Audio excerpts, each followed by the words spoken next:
What was once a thriving border village in southern Lebanon is now little more than rubble and ruins. Kfar Kila, a centuries-old community near the Israeli border, has been devastated by months of Israeli bombardment, forcing residents to flee and leaving behind shattered homes, mosques, and memories.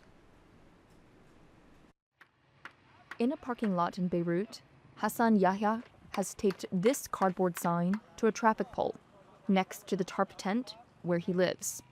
It reads, "Kfar Kila welcomes you."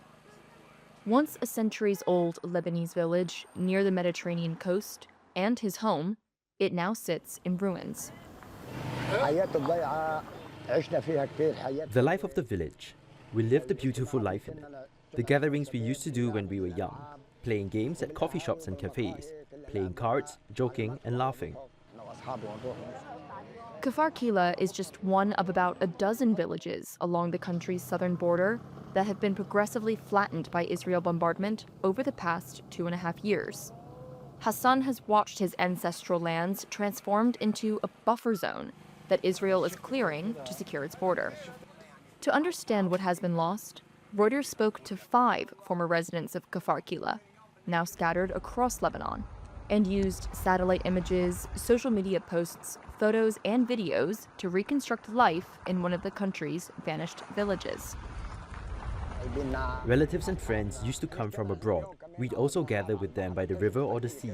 They used to come mostly in the summer. We were living a beautiful life. We were truly living a beautiful and meaningful life. We all loved each other.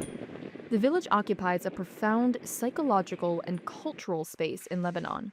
In Kfar Kila, farming created a seasonal rhythm, and villagers prized their olive oil, sold nationwide. We used to go on donkeys, ride them and go down to work in the fields, with vegetables, tomatoes, apples. We used to work with everything in the field.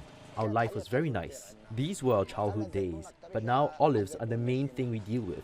The season of the olives harvest was very nice. Kfar Kila's history stretches back more than 1,000 years, with weddings and festivals forging communal ties.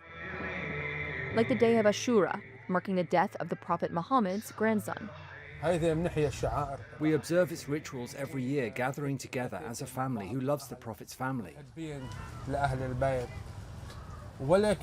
But we also had many beautiful childhood memories, our land, our livelihoods, our family homes, the old historical houses. These are irreplaceable. We can't replace the ones that were destroyed.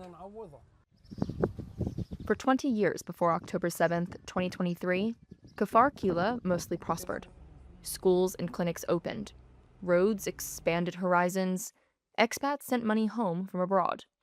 But within days of the Hamas-led attacks on southern Israel, Hezbollah launched a war of support, firing missiles across the border. Israel responded with a ferocious air and ground campaign, concentrated heavily in the south, saying Kfar Kila and other leveled villages were havens for Hezbollah, where they found dozens of underground structures and hundreds of weapons. Before the conflict, the armed group made no secret of its plans to invade northern Israel. As you can see in this satellite imagery, these villages have been effectively erased as Israeli forces moved in with controlled detonations and bulldozers. By January 2024, Kfar Kila was nearly empty. A ceasefire in November 2024 prompted some residents to return. Nearly 85% of Kfar Kila had been destroyed.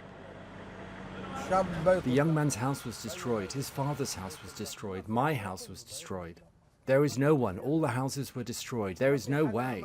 There is no one whose house was not destroyed. The latest round of fighting, which broke out in March when Hezbollah fired rockets at Israel in solidarity with Iran, has forced 1.2 million Lebanese people from their homes, about a fifth of the population. While Hassan went north to the capital city, his neighbor and childhood friend Hader Hamoud settled near the Syrian border. Recently, he drove from the northern mountains to the Beirut parking lot to visit Yahya.